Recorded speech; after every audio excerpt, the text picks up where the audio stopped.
I always thought I was a privileged person. I had a kind husband and in-laws who cared for me as if I were their own daughter. And when I had the child of my dreams, I knew that she would be loved by everyone. I didn't doubt anything, but... What have you done? Do you know what you've done? Don't give birth to that child. As soon as I told my mother-in-law, Mary, that I was pregnant, she looked like a young man and locked me in the doghouse in the yard. How could this happen? When I found out the truth and who was behind it, I couldn't stop shaking all over. My name is Amelia. I am a 32-year-old office worker. I met my husband Luke through a friend, and we have been married for 2 years. Luke is a gentle man, and I feel safe and relaxed with him. He is very protective of his parents. We often went to see them together to show them how well we were doing. His parents are also peaceful people. They loved me as if I were their own daughter. I never thought that I would be bullied by them, until I got pregnant. After we got married, I finally had the baby I had always wanted. When I told Luke, he was happy with tears in his eyes. I'll have to let Mom and Dad know. They'll be so happy. I thought it was a little too early to tell them. But then I thought that I might get sick or something and might need them to help me. Luke and I visited them on the weekend. We enjoyed dinner as usual. Luke told his parents that I was pregnant when after dinner. Mary seemed to have noticed that I didn't drink alcohol. I knew it. Congratulations. I'm really happy for you, Amelia. You need to take care of your body now. She was so happy. My father-in-law, Kevin, who was sitting next to her, also looked surprised. I am surprised. You're pregnant. It seemed like he didn't know what to say. I was so relieved, and we decided to stay at their house for the rest of the day. When I returned to the living room after taking a bath, the room that had been lively just a few minutes ago was quiet as if there was a funeral. What? What's going on? Did they get news of someone's misfortune? Thank you for letting me take a bath. Is something wrong? I asked fearfully, and Mary, who's normally kind, made a face like an ogre and glared at me. How dare you? Do you know what you've done? Don't give birth to a child like that. She grabbed me by the arm and opened the window to the garden. We were both barefoot as I was led out into the garden. The gravel in the garden stung my feet and it hurt so much. Wait a minute, Mary. What are you talking about? You're hurting me. I screamed, but she ignored me. This place is good enough for a dirty woman like you. She said that and locked me up in a room that was filled with the smell of dog. It was the doghouse of Simba, the golden retriever, who died 6 months ago. Kevin, who was very good with his hands, built it himself. It was such a big doghouse. Kevin had installed an air conditioner for Simba. It was spacious enough to accommodate more than one person. But there are no windows, only a door, and the lock is only on the outside. Please open it! Luke!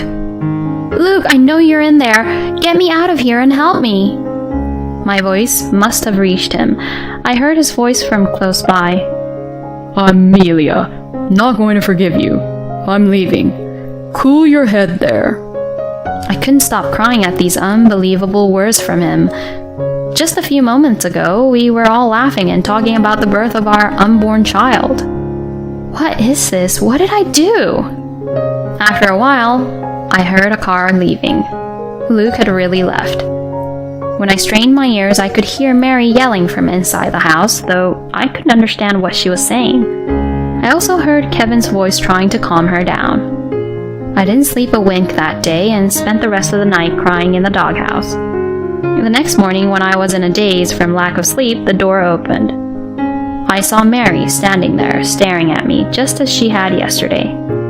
Do you need to go to the bathroom? She asked me.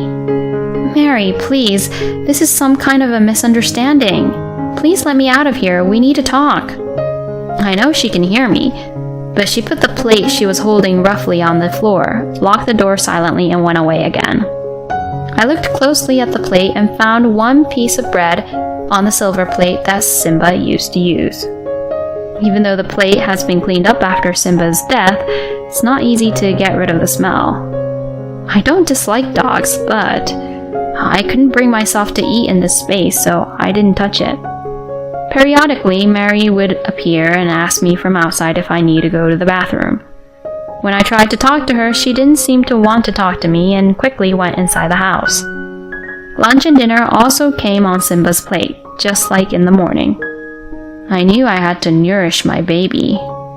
I ate my dinner with my hand where it didn't touch the plate. I was miserable and sad and made me cry again. I went outside for the first time since I was locked in the house to use the bathroom at night. I noticed that Luke's car was there. "Luke is here?" I asked Mary. Luke is a poor little boy because he married a woman like you. Mary's words still made no sense to me, but I hurried into the house. Don't come inside with your dirty feet, Mary shouted from behind, but I didn't care.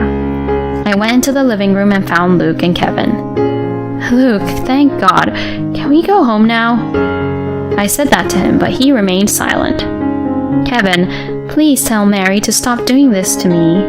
Please let me go home, I beg you." Then Kevin looked a little annoyed and said, I'm sorry, Amelia. When Mary becomes like that, there's nothing I can do to stop her. It's almost over, so just bear with it until then. And then Luke said, Get back in the shed. You're filthy, you know that? He suddenly yelled out. He grabbed me by the arm and forced me to go to the bathroom. When I got out, he pulled my arm hard again and took me to the shed. Don't worry, I called your office and told them you were sick and would be out of work for a while. Frankly, I didn't care about that. This whole family is crazy. All I could think about was how to get out of here. You keep screaming so loud, I heard the neighbors yelling from somewhere. Mary came out to the yard. That's enough. Be quiet, she yelled at me. That's my line. I had to fight back. It's your fault. You betrayed our family. I treated you so well. You're terrible. I could hear Mary sobbing outside, but I was the one who wanted to cry. The next morning, she glared at me again and then put the plate on the floor with a mighty thud. More hungry than sick, I picked up a piece of bread and bit it into it with all my might. This is for my baby. I noticed something at the bottom of the plate. Is this a credit card? It was indeed a credit card. It was Kevin's credit card with a sticky note on the back. He must have slipped it under the bread. Order something with this, the sticky note said. Order something? Kevin was a crafty man, but a bit stupid. Mary used to make fun of him and tell me how cute he was. Luke took my phone home with him, along with my bag. What am I supposed to do with one card like this? In addition, there was no way I could use a card in my father-in-law's name. Then, around noon, an unexpected visitor showed up. I heard Mary's voice arguing with someone. Is someone there? I heard an unfamiliar voice. I quickly responded. I'm here. Please help me. When the door opened, there was an unfamiliar man standing there.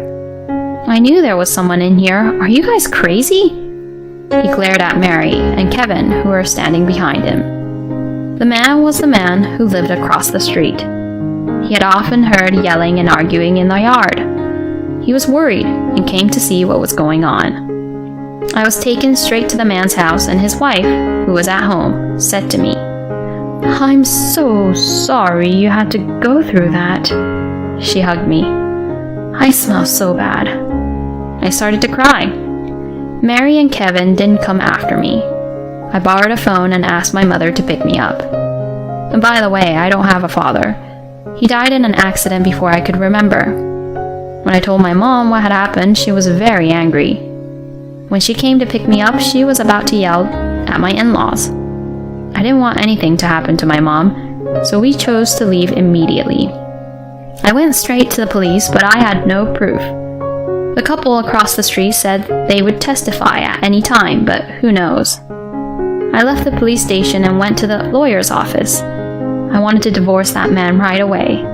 But a few days later, I couldn't believe my ears when I heard from the lawyer. What? Me? Why should I pay alimony? No way, I thought. But the lawyer told me that this case was caused by my cheating in the first place. He also said that they only wanted to discuss it directly with me and that they had proof. Of course, I never cheated on Luke. We accepted the offer. We set up a meeting with a lawyer. On the day of the meeting, Mary and Luke were staring at me. Kevin looked at me with concern. I hear I'm having an affair. With whom in the world? Mary's face turned bright red at my words. I know you're messing with my husband. Her voice was loud enough to echo through the room, but the content of it startled me. What? Luke continued, spreading the pictures all over the desk. Look at this. It's you and my dad, no matter how you look at it. My mom and I picked up one photo at a time and looked at it. Sure, the faces are mine and Kevin's, but the bodies belong to different people. Some of the photos clearly show the wrong height difference. And then Luke took out his phone and started playing some kind of sound. I love you, Kevin. It was unmistakably my voice, but I don't remember saying a word about it. Luke and Mary looked so proud of themselves, but I really thought they were idiots. Then my lawyer said, This is a composite photo, isn't it? Also, isn't the audio also processed and made up? I'm sure we'll find out as soon as we get it to the lab. Well, I think anyone would find it odd even if we didn't. When I pointed out the height difference, which even I noticed, the color of Luke and Mary's faces began to deteriorate a little. At the same time, they turned their attention to someone else. Dad, what's going on? You're telling me that these pictures and the audio you gave me were all a lie? And that story about my baby's father being you was a lie too? Luke's voice rang out in impatience. Kevin turned his head to the side. I love Amelia, Kevin said. These unexpected words gave me goosebumps. It turns out that after I went to the bathroom that day, Kevin brought these pictures from his room and started to tell Luke and Mary, actually, Amelia and I are in love. Kevin usually doesn't joke about stuff. So Luke and Mary believed it completely. By the way, both the pictures and the sound were made by Kevin. When I heard that he usually used them for his personal use, I couldn't stop shaking on the spot. As a result, Luke left me and went home because he didn't want to see me. Kevin wanted to divorce Mary and be with me. Mary did not want to divorce him. While I was locked in the doghouse, Kevin and Mary talked about divorce all the time. So when you said it would be over soon, I blurted out, I mean, Mary and I are getting divorced soon. Of course, you and Luke are splitting up, right? You always smile at me and I really love you. I want us to be together. I couldn't look directly at him. He was too creepy. Then my mom, who was sitting next to me, said, Hey, you old guy, I can't listen to you anymore. Do you realize how sickening you sound? Because she smiled at you? Huh? Of course she smiles at you because you're her husband's father. And you're just misunderstanding, you idiot. Kevin's face turned bright red after hearing her words. And you two. You guys are just as guilty for inflicting a lifetime of trauma on my daughter. Neither I nor Amelia will ever forgive you. My mom glared at them with all the hatred she could muster. Luke and Mary were completely disheartened and made me an unbelievable proposal. Amelia, I'm really sorry about what happened. Mom and I were so careless. Let's just forget all these and we'll start over, okay? I mean, a child needs a father, right? I don't know what kind of nerve he has. He must be kidding me. Yes, that's right. A child without a father is pitiful. A child needs both a father and a mother. Amelia, I'm really sorry that I lost my temper too. Can you forgive me? I mean, how could Amelia have feelings for an old guy like you? Here, you apologize to her too. Mary strongly urged Kevin to apologize to me after she looked at me with a goofy look on her face. That made me feel sick and nauseous. I got up from my seat and ran to the bathroom. Morning sickness? You don't want to be in a family like that, do you? I'm going to do my best from now on.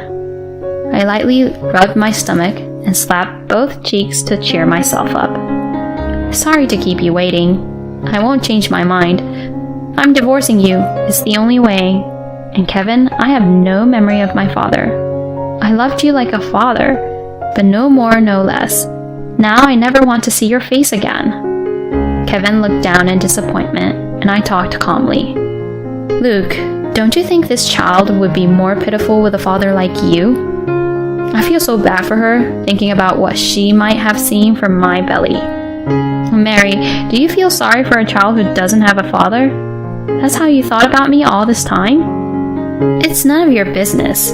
I have such a strong and dependable mother. I don't know if they had any words to reply, but they all became completely silent. After that, we talked about child support and property division, and everything went in my favor. Mary revealed her true nature. Of course, we have custody of the child, don't we? We're financially well off, and I'll take responsibility and raise the child. What she said didn't make any sense, so I ignored her.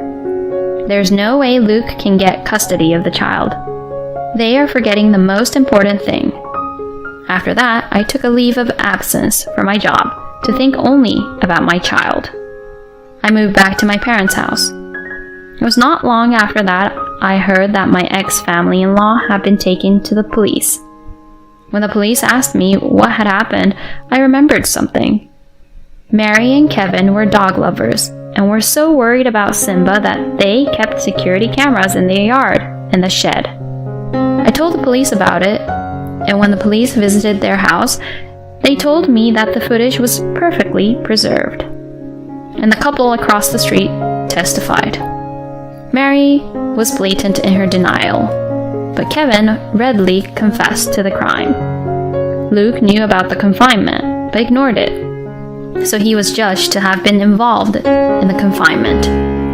As a result, my ex-family members were sentenced to prison. They sent me a letter, but I threw it away without reading it, because I will never forgive them, even if I read it. Mary and Luke may have acted that way because of what Kevin had told them, but that doesn't mean I'm going to rebuild my life with a bunch of crazy people who won't listen to me and lock me in a doghouse. I don't think I'll ever be more scared in my life. I went through a lot of hard times, but when I saw my daughter sleeping in my arms, I felt so happy that it didn't matter. According to the law, my daughter was born under my ex-husband's name. I filed a petition with the family court, and my daughter and I were safely given the same surname. By the way, I heard my ex-husband got out of jail first. None of my friends know where he went. He never paid child support. That's how lazy the man was. Whatever the reason was, sooner or later, we might have ended up divorced. I'm just happy that he's gone from my life. My mother holds my daughter Grace in her arms. I could look at her all day. She's so cute. Single mothers are not uncommon these days. You have me, and there are many people in this world. Amelia, you can raise your child in peace. I never see my mom raise her voice like that during our divorce proceedings. I'm so glad she was my mother. I vowed to be a strong mother myself.